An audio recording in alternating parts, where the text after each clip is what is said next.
Right, so back here on John's T-Bird, there's no mark on the balancer or anything like that for the timing pointer.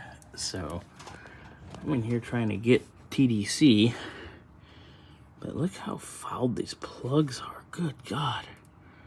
No wonder we're not firing. That's not good. And we do have the new carb on and all that, so.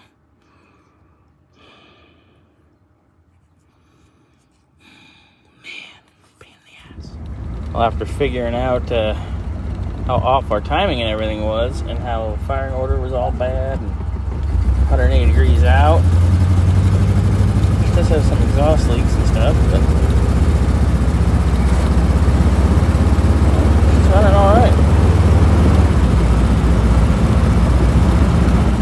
Nothing like having to redo every plug wire and find top dead center on your own and chase everything because nothing was where it was supposed to be. But now she runs like a dream.